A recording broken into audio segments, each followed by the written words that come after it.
चलिए एक ऐसी कहानी सोचते हैं जहां कोई हर महीने 50,000 रुपए कमाता है, लेकिन महीने के आखिर में उसकी जेब बिल्कुल खाली हो जाती है। कोई बहुत बड़ा खर्चा नहीं, कोई फिजूल खर्ची नहीं, फिर भी वो धीरे धीरे एक ऐसे जाल में फंस रहा था जिससे निकलना बहुत मुश्किल था। ये नंबर देखिए, 0। महीने के आखिर में उस व्यक्ति की बचत इतनी थी। तो सवाल ये उठता है कि आखिर सारा पैसा जा कहाँ रहा था। असल में वजह कोई एक बड़ी गलती नहीं थी, बल्कि छोटी छोटी किश्तों का एक लंबा सिलसिला था।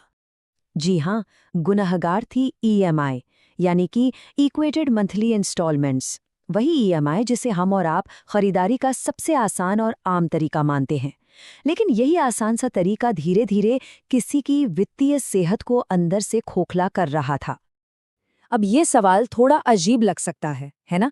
क्योंकि ईएमआई तो हम जैसे मिडिल क्लास लोगों के लिए अपने सपने पूरे करने का एक जरिया है। लेकिन क्या हो अगर यही जरिया धीरे धीरे हमें एक अनजाने कर्ज के जाल की तरफ धकेल रहा हो? इस पूरी बात को और अच्छे से समझने के लिए मिलते हैं राहुल से। राहुल, समझिए, हम में से ही कोई एक है, एक आम मिडिल क्लास प्रोफेशनल जिसकी एक स्टेबल नौकरी है और महीने की सैलरी है 50,000 रुपए। तो शुरुआत में राहुल की माली हालत मतलब फाइनेंशियल सिचुएशन काफ़ी अच्छी थी। कोई लोन नहीं, कोई ईएमआई नहीं, और हर महीने 10,000 रुपए आराम से बच भी रहे थे। उसकी जिंदगी एकदम संतुलित और टेंशन फ्री थी। लेकिन फिर उसने एक छोटा सा फैसला लिया। एक ऐसा फैसला जो देखने में तो बिल्कुल मामूली और नॉर्मल सा था, पर असल में यहीं से उसकी सारी मुश्किलें शुरू हुईं।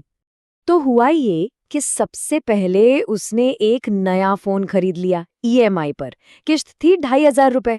उसे लगा रे इतना तो मैं दे ही सकता हूँ। फिर कुछ महीने बाद एक बाइक की जरूरत महसूस हुई, तो 3,000 की एक और ईएमआई शुरू हो गई। और फिर क्रेडिट कार्ड से जो खरीदारी की थी उसे भी ईएमआई में बदलवा लिया। लो जी, 2,000 रुपए महीने का एक और बोझ। तो देखिए, सिर्फ 9 महीनों के अंदर राहुल की टोटल मंथली ईएमआई हो गई 7,500 रुपए। ये उसकी बचत का एक बहुत बड़ा हिस्सा खा रही थी, पर उसे अब भी लग रहा था कि सब कंट्रोल में है।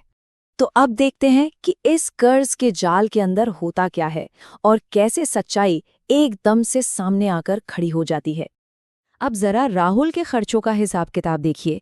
किराया, खाना पीना, बिल्स, ये सब जरूरी खर्चे तो थे ही। इसमें जब 7,500 की ईएमआई भी जुड़ गई तो टोटल खर्चा हो गया 34,500।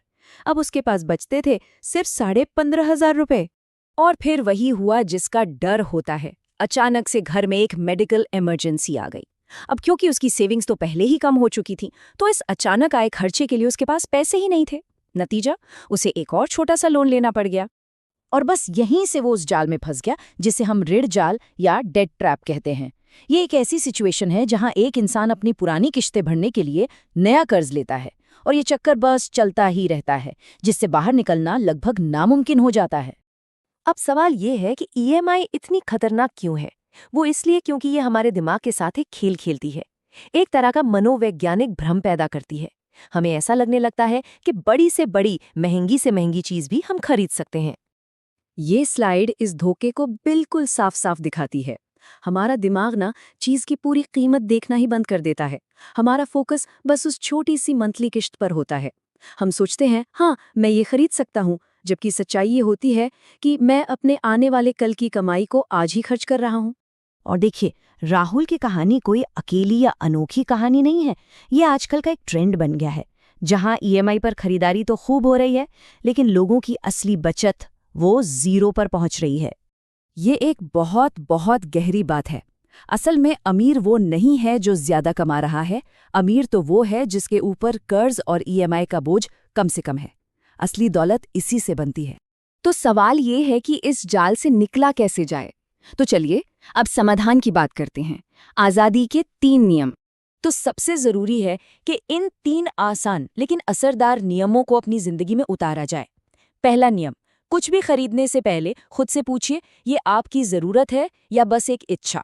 दूसरा, अपनी सारी ईएमआई मिलाकर कभी भी अपनी महीने की इनकम के 20 से 30% से ज्यादा न होने दें। और तीसरा, जो कि सबसे जरूरी है, हमेशा पहले बचाओ फिर खर्च करो वाले नियम को फॉलो करें। इस एक लाइन को हमेशा याद रखिए, ईएमआई आपको पल भर की खुशी तो दे सकती है, लेकिन धीरे धीरे ये आपकी आर्थिक आज़ादी को पूरी तरह से खत्म कर देती है। तो आखिर में ये एक सवाल अपने आप से पूछना बहुत ज़रूरी है। आज हम ऐसा कौन सा एक छोटा सा बदलाव अपनी आदत में ला सकते हैं जो हमें सच्ची फाइनेंशियल फ्रीडम की तरफ ले जाए?